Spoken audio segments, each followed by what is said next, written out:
We're at Randall's Island here in New York City for World Team Tennis and also a special event for the Johnny Mac Tennis Project. The Johnny Mac Tennis Project, Inc. is a not-for-profit corporation whose purpose is to expose young athletes in the greater New York metropolitan area to high-level competitive tennis by raising public and private funds in order to provide scholarships to attend a non-residential tennis academy training facility, to obtain lessons, and to fund the costs and expenses associated with travel to regional, national, and international tournaments and on-site coaching at such tournaments. The 2012 fundraiser is Thursday, July 19th, and features Tennis Hall of Famers Andre Agassi and John McEnroe and all-time great Martina Hingis as they compete as part of the World Team Tennis matchup between the New York Sportimes against the Boston Lobsters. The 2012 World Team Tennis regular season runs from July 9th through the 28th, with the top two teams from both the Western and Eastern Conference advancing to the World Team Tennis Finals. Well, it's one of my favorite places. I was in the final quite a few times when I played the Open. I lost twice to John, I lost twice to Jimmy. I had played really well when we played the Masters in the Madison Square Garden. Won a couple of times. But I always have a nice experience coming to New York. I had a place out in Long Island for many years, a house. I have a lot of friends here, so I've been still coming to New York because it's a great city, and I've always enjoyed the city. And so to come and play, and especially to come and play this time, it's a special thing. We decided it very quickly. We were last week in Saint-Tropez, both families, both John's family, my family, and John asked me if I want to come over and play, and I said of course. The respect I have for John, on the court and off the court, it's an enormous respect. Plus, he's a good friend of mine, and so for me it was not a tough decision not to say no. So I'm just very happy to be back in New York, in the States, and for team tennis, to play one match and to play John here at his academy. So it's going to be a great evening. He's really afraid of us, both of us. No, but Bjorn would have been my number one choice. Obviously, we just had this documentary, but he's quite honestly saved my ass, and because this is a big fundraiser, all the money's going to the academy to try to provide some more opportunities. So it was I didn't even really want to ask, but I felt like he's the only guy that would be even above what Jimmy, what Jimmy was bringing, obviously. So it's awesome and much appreciated. Needless to say that Bjorn was willing to step in here. 3-2.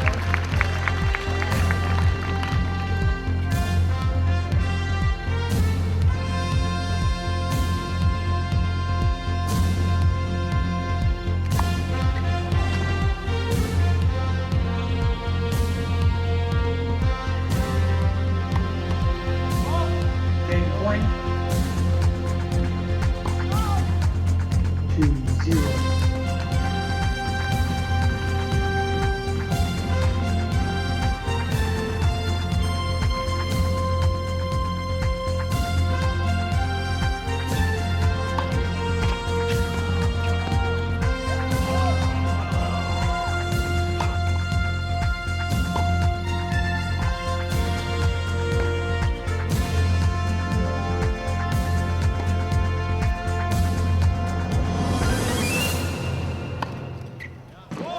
One, two.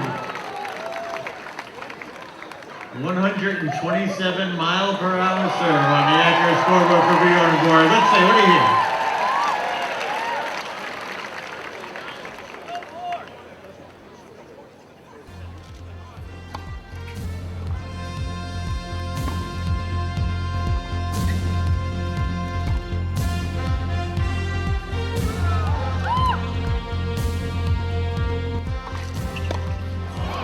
Hit point.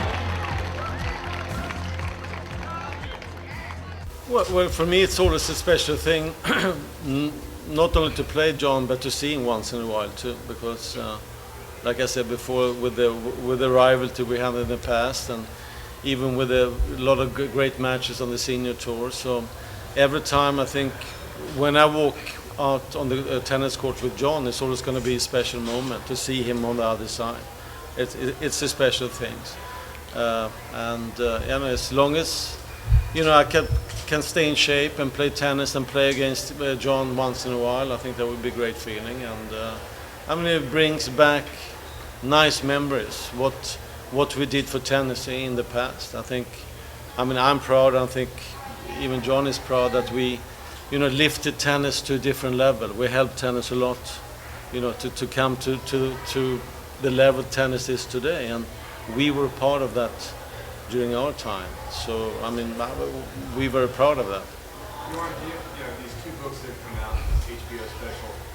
Do you look back to 1981 and sort of regret, have any regrets that you retired at that point? No, first of all, I think that documentary, it's a great documentary, and back home I've seen it quite a few times, and it's nice to go back and see what's happened, even if you remember all the things. But I didn't have any regrets. The regrets maybe the only regrets I had was to play John a few more times in our great rivalry that we built up. But all the matches we played was great matches, and to play this guy was the biggest thing for me in tennis to play against. Memory's a wonderful thing, and this was I'm very proud of that. Bjorn hit the nail on the head. What he just said. I envision my corkscrew slice serve out wide and hope he doesn't return as well because I can't bend anymore.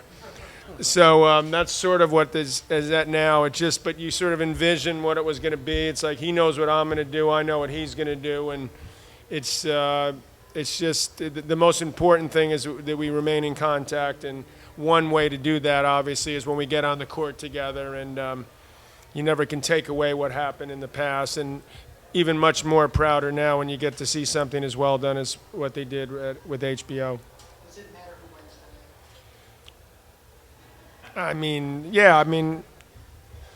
It matters for the standings. My teammates are under, they're putting me under a lot of pressure that I've got to pull out the singles win since we almost lost last night. So, Bjorn, if you don't mind, but it doesn't matter really. At this point, what's more important is if we hopefully people walk away from this feeling they've had a great evening, and hopefully we can bring back a little magic a couple times. Well, I'll let Bjorn finish this thought, but they're getting close to our level now. Those three guys, they're not bad. No, I can relate to Djokovic because I was trying to break in the mix. It was Jimmy and Bjorn, and it took these guys are selfish, just like Roger and Rafa. They wanted to win all of them, and it's hard to break in, but you've really done something incredible when you have. And so I think it's good for the game that Novak has done this now, and it makes it more interesting.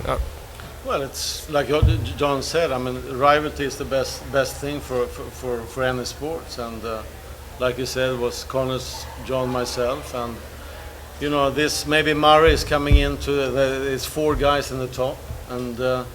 It's better to have four guys than two guys. It makes it even more interesting for tennis and the matches. People want to see great matches, and when you see these guys play, they play incredible, unbelievable good matches, and that's what everybody wants to see. I think the worst thing, if you took that example, Nadal, I think for him right now it's more a mental thing when he played Djokovic. Djokovic, I think, beat him like 5 or 6 times in a row on any kind of surface. And he knows exactly how to play Nadal, Djokovic. And before that, no one really knew how to play Nadal on any kind of surface. And that's very difficult for Rafa, mental. It's going to be a mental thing for him in the future, playing Djokovic. He right now he hates to play him compared to all the other guys. But Of course, coming in like another guy at the top, I think it's great in a way, but the worst thing can be like when it comes to mental aspect, as it is for Nadal right now. That's what he hurts most right now. Tell him what you said about Roger when you said it was first when he played Sanga. Bjorn was in London also, and he made a similar type of thing, and I think he was absolutely right where when Roger played Sanga and he was up 2-0, it was the first time Bjorn had said he'd ever seen him drop mentally. And I think that, that's how important that part of sometimes people don't realize how important that is and how tough it could be to get back or how quickly it can slip away. That's sort of what's great about sports. But tennis is such a mental game. So, I mean, even, Djokovic is coming, or, I mean, you see Federer breaking down a little bit mental for the first time. I mean, everybody's a little bit surprised to see those certain things with players. I mean, it's very difficult for a tennis player. You're out there by yourself, and it's such a mental game. That's how you win matches sometimes, because you're stronger mental than the other guys. But it's nice I don't know if it's nice to see, but it's interesting to see how Federer's mental thing, everybody thought that there's no way you can hurt him mentally. And you see Nadal right now playing Djokovic. It's a mental thing there too. So that's very interesting. But think about it, though. The only guy that's beaten Djokovic here is Federer at the French, and most people thought. What's that? I wore him out in practice. That's true. I was so bad he didn't even couldn't believe it, but he got in his head. So I think this is a real nice time in the men's game. So I'm looking forward to seeing what happens in the next year or so. Bjorn, if someone else can get in the mix like a Murray, and how these guys are going to react. But the short answer to your question is that he did try some different things. Whether it was instead of trying to pull his forehand cross court, he's going to go up the line. Those type of things you definitely go into it. But ultimately, it's when your will is sort of questioned or broken a little bit, that's when everything starts. Your energy drops too. So that's the tough part. When you start second guessing. Last question. John, you made a remark. I don't know if you want to elaborate on it about how marriage is hurting anybody. I'm not sure that was what I said. That's not a fair. When did I say that? Are you sure that I said that? Marty Fish made a comment about it, about how he thought you were wrong, and so forth.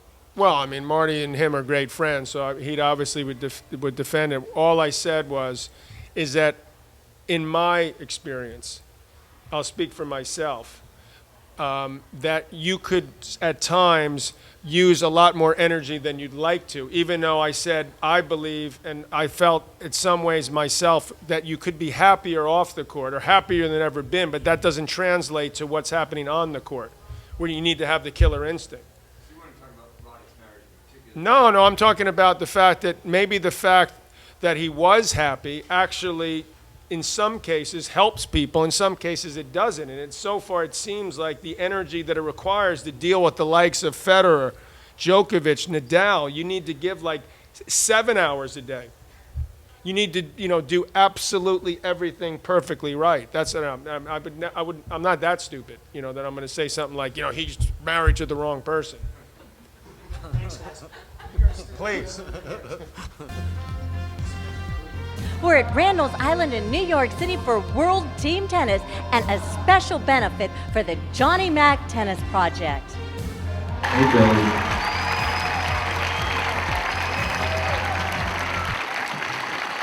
I'm good. And next I want to welcome to the court another McEnroe, the third McEnroe brother, the middle brother, Mark McEnroe, who does a remarkable job here at Randall's Island as the managing director of the club and of the John McEnroe Tennis Academy. And Mark's coming out on the court with just a sampling of some of the students who will be the recipients of the proceeds of tonight's event and other events. And we're going to tell you who they are because they're really terrific young players. Okay, so we have here Alex Kovacevic, we have Sabrina Jean, we have Noah Rubin, Somewhere, Noah, get out here. You're one of our stars. We have Chelsea Williams, we have Brianna Williams, we have Lauren Hukova, and we have Christina Jordan. Wave to the crowd, players. Some of the players on this court are top-ranking players in the Eastern United States and in the national rankings, and they need your support. Billy, we're going to get you a mic.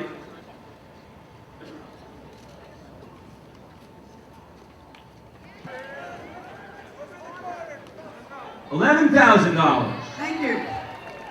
11,000. Going once. If I don't see you and you want to bid 12, make a noise.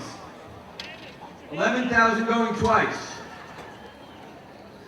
Sold for $11,000. We have John McEnroe here. We have Bjorn Borg here. And they're going to play for you in just a few minutes.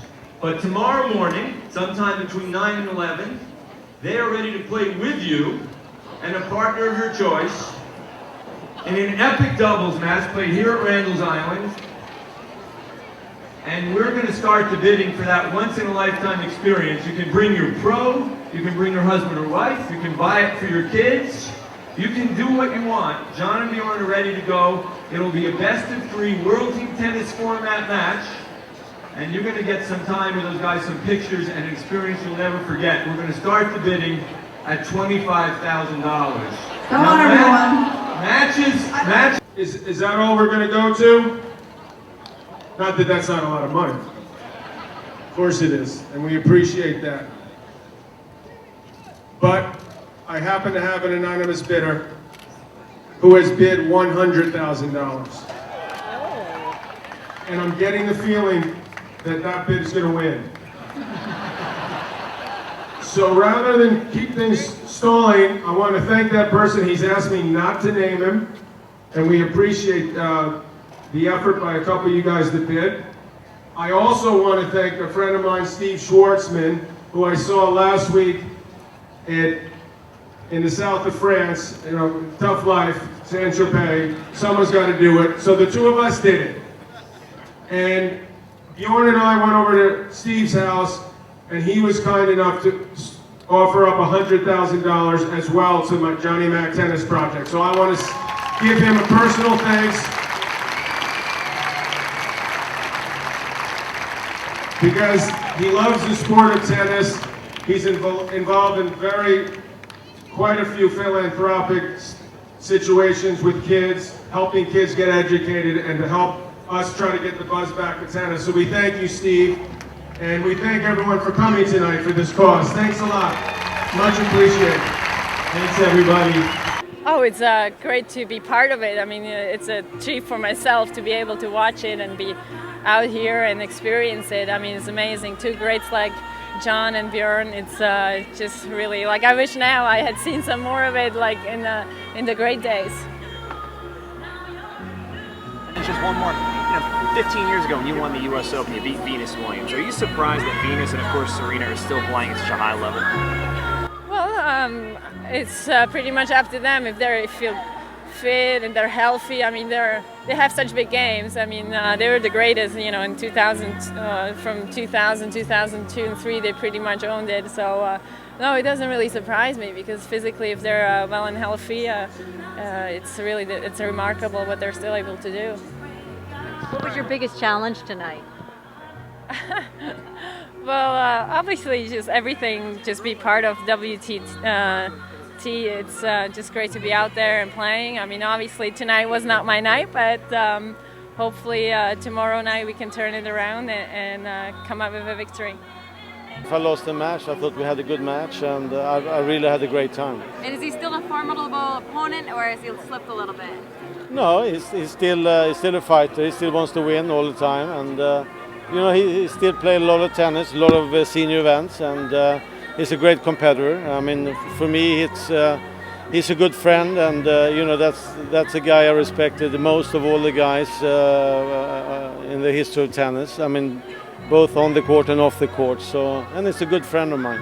Well, thank you. Great match. Thank you. Did you consider him a friend 30 years ago, or was it more just a professional relationship? Well, I think we always had a respect from each other. But I think, you know, for the last X number of years. I mean, we grow closer and closer together and become really good friends, and it's nice. And you know, still we play against each other once in a while, and we still competitive, me and John. And I mean, the great rivalry we had in the past, I think that's something special. And even when we helped to lift the tennis to a different level, I mean, we're very proud of that, both of us. So I think we did both a lot for tennis in general. I know you said the documentary was very good. Do you think the characterization of Fire and Ice is accurate? Were you as icy as the label, or is John as fiery as the label?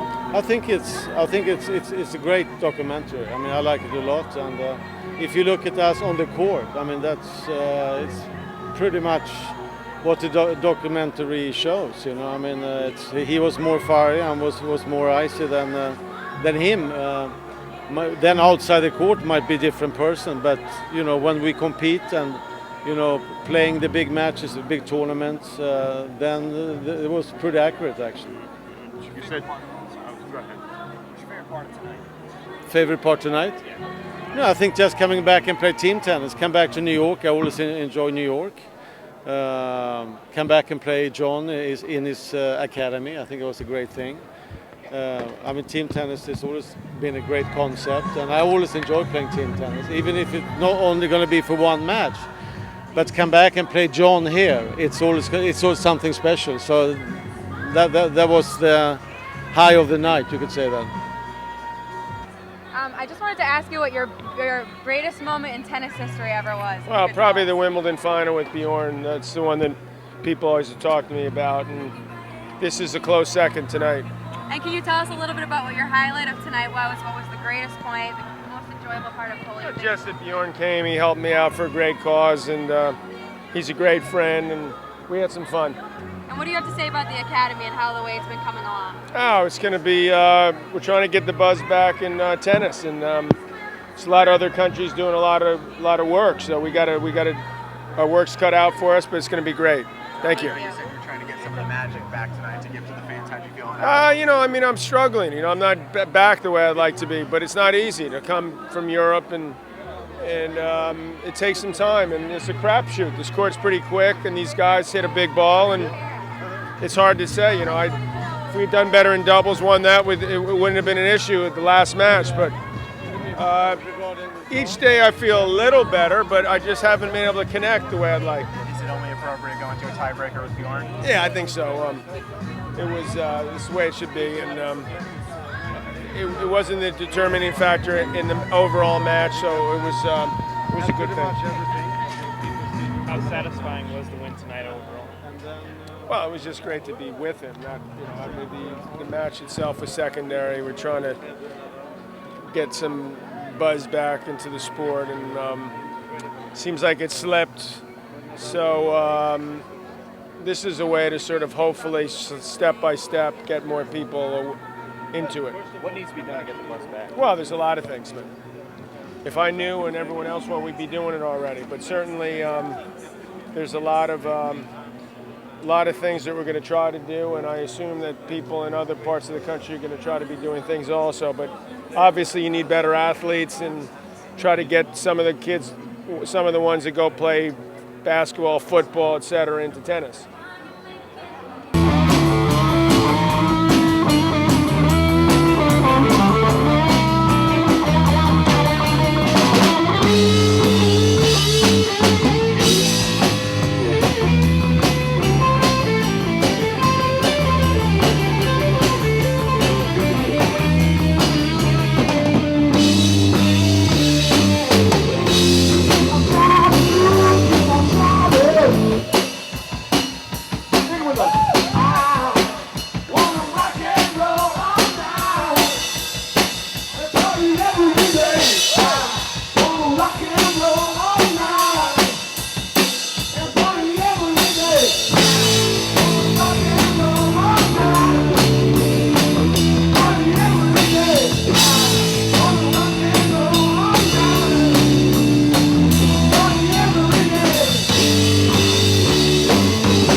in New York City for World Team Tennis and also a special event for the Johnny Mac Tennis Project. The Johnny Mac Tennis Project, Inc. is a not-for-profit corporation whose purpose is to expose young athletes in the greater New York metropolitan area to high-level competitive tennis by raising public and private funds in order to provide scholarships to attend a non-residential tennis academy training facility, to obtain lessons, and to fund the costs and expenses associated with travel to regional, national, and international tournaments and on-site coaching at such tournaments. The 2012 fundraiser is Thursday, July 19th, and features Tennis Hall of Famers Andre Agassi and John McEnroe and all-time great Martina Hingis as they compete as part of the World Team Tennis matchup between the New York Sportimes against the Boston Lobsters. The 2012 World Team Tennis regular season runs from July 9th through the 28th, with the top 2 teams from both the Western and Eastern Conference advancing to the World Team Tennis Finals.